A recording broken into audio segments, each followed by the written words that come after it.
रणविजय को पता था कि वो क्या सोच रही है, इसीलिए वो फोन उठाता है और टीना के हाथ में रख देता है। टीना फोन लेकर अंदर अकेले में नहीं जाती, बल्कि वो रणविजय के सामने ही पूरे कॉन्फिडेंस से बात करती है। तभी प्रणय उससे कहता है, टीना, तुम इस वक्त कहाँ हो? मैं डरी हुई थी कि कहीं रिपोर्टर्स मुझे ढूंढ ना ले, इसलिए मैं एक होटल में छुपी हुई हूँ। अच्छा, तो तुम्हें भी नहीं पता कि रितिका ने क्या किया है? रितिका? क्या हुआ रितिका को? अरे मैं तो अभी तक रितिका से मिली भी नहीं हूँ और ना ही मेरी उससे कोई बात हो पाई है। आखिर क्या किया है उसने? तुम्हारी मैनेजर को थैंक्स। उसकी वजह से पीजी ग्रुप बर्बाद होने वाला है। जल्दी से तुम ऑफिस पहुँचो, मैं तुम्हारे लिए एक प्रेस कॉन्फ्रेंस रखवा रहा हूँ।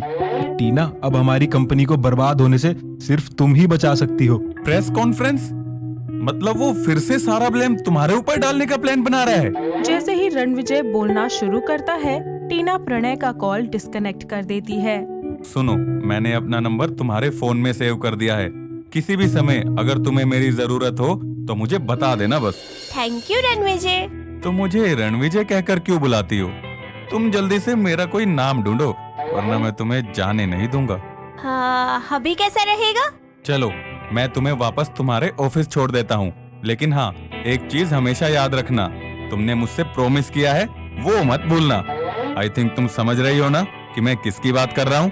टीना जानती थी कि रणविजय इस वक्त किसकी बात कर रहा था। वो रणविजय की आंखों में विश्वास भरी नजरों से देखती है और उसे खुद पर भरोसा करने का यकीन दिलाती है। टीना उस दिन सुबह बहुत ही मन से तैयार होती है। रणविजय ने उसके लिए हल्के गुलाबी रंग का एक डिजाइनर सलवार कमीज मंगवाया हुआ था। उसने जब कपड़ों के साथ में एक पैकेट में बिंदी देखी तो वो बहुत ही ज्यादा हैरान हो गई। वो तैयार होकर जैसे ही बाथरूम से आती है तो रणविजय उसे देखकर हल्की सी सीटी मारता है और कहता है, you are looking very beautiful my dear wife. Thank you my dear hubby. अब चलो भी। सिर्फ 40 मिनट में ही मुंबई के इस हैवी ट्रैफिक में रणविजय ने गाड़ी चलाते हुए टीना को पीजी ग्रुप के ऑफिस के करीब लाकर छोड़ दिया। रणविजय शांति से बैठकर टीना के हर मूव को देख रहा था। वो देखना चाहता था कि टीना कैसे पूरी बाजी पलटते हुए खुद को टॉप मॉडल की पोजीशन पर पहुंचाती है। रणविजय की कार से बाहर निकलने के बाद टीना पीजी ग्रुप की बिल्डिंग में एक सीक्रेट रास्ते से दाखिल हो जाती है। पीछे के गेट पर बैठे गार्ड ने आज सलाम तो दूर बल्कि अजीब से एक्सप्रेशंस के साथ उसके मुंह में रखे पान को बगल के डस्टबिन में थूक दिया। अंदर एंट्री करते ही वहाँ के स्टाफ ने टीना को पहचान लिया था। सभी उसे कुछ अजीब सी नजरों से देख रहे थे। ये तो सभी को लग रहा था कि रितिका ने जो कुछ भी किया है उसके पीछे टीना का ही हाथ है। टीना ने सबको इग्नोर करते हुए सीधा प्रणय के कमरे का दरवाजा खोल दिया। प्रणय उस समय विंडो के बाहर शहर को देखने में मग्न था। जैसे ही वो दरवाजा खुलने की आवाज सुनता है, वो अपना फेस टीना की तरफ घुमाता है और उससे कहता है, तो तुम वापस आ गई? क्या हुआ? आज कुछ अलग लग रही हो तुम। ये सलवार कमीज एंड ये बिंदी। हाँ, मैं रातों रात बदल गई हूँ ना। टीना, क्या तुम्हें सच में नहीं पता कि रितिका ने क्या किया?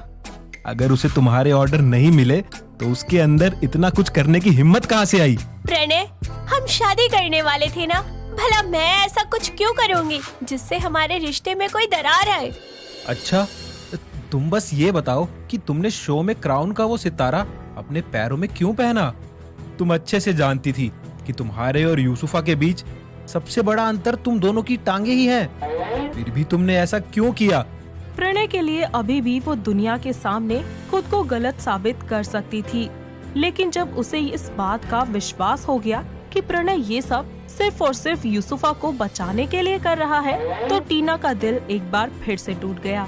उस वक्त मेरे पास क्राउन के सितारों को घुटनों में पहनने के अलावा और कोई चारा नहीं था। उस वक्त वहाँ यूसुफा के असिस्टेंट भी मौजूद थी, तुम मुझसे पूछ सकते हो। मैंने उससे पहले ही पूछ लिया है, उसने मुझे सब कुछ बता दिया है। प्रणय, मैं तुम्हारी फियांसे हूँ और तुम मुझ पर भरोसा करने की बजाय एक बाहरी इंसान पर भरोसा कर रहे हो। अरे कल हमारी शादी होने वाली थी यार। अब जो होना था वो हो गया। एचएफ क्रिएशन ने कोर्ट में जाकर पीजी ग्रुप के खिलाफ फ्रॉड करने और कॉन्ट्रैक्ट तोड़ने का केस कर दिया है। और उसके बाद हमें बर्बाद करने की बची हुई कसर तुम्हारी मैनेजर ने पब्लिकली अनाउंसमेंट करके वो भी पूरी कर दी है। देखो टीना, मैं साफ साफ कह रहा हूँ, अब तुम्हें इस सब की जिम्मेदारी खुद पर लेनी होगी। टीना खामोश थी। वो प्रणय के चेहरे के भाव को देख रही थी। प्रणय को जब ऐसे में उससे कोई जवाब नहीं मिला तो वो एक बार फिर से कोशिश करता है। देखो टीना, हम जल्दी ही शादी करने वाले हैं, तो मैं नहीं चाहता कि मेरी होने वाली बीवी की वजह से मेरे करियर पर कोई असर हो। इसलिए टीना, इस कंपनी को बचाने के लिए तुम्हें खुद सारी जिम्मेदारी लेकर पब्लिकली अनाउंस करना होगा कि तुम्हारी मैनेजर ने तुम्हें फेमस करने के लिए ये सब किया था। और हाँ, इसके पीछे पीजी ग्रुप का कोई हाथ नहीं था। प्रणय, पब्लिकली इस तरह अनाउंसमेंट करने का मतलब ये होगा ना कि ये सब कुछ मैंने किया है, और तुम अच्छे से जानते हो कि मैं तुम्हारे कहने पर ही शो में यूसुफा की जगह गई थी। बोलो, क्या मैं गलत कह रही हूँ? प्रणय, क्योंकि मैं तुमसे प्यार करती हूँ, मैं तुमसे शादी करने वाली थी, इसीलिए तुम मुझसे ये सब करवा रहे हो ना? मुझे कोई फर्क नहीं पड़ता। वहाँ शो में लोगों ने तुम्हें पहचान लिया, ये तुम्हारी गलती थी। अब इसका भुगतान भी तुम्हें ही करना पड़ेगा। गुस्से के जोश में जैसे ही प्रणय के मुंह से ये बात निकली, उसे इस बात का एहसास हुआ कि उसने कुछ ज्यादा ही बोल दिया है।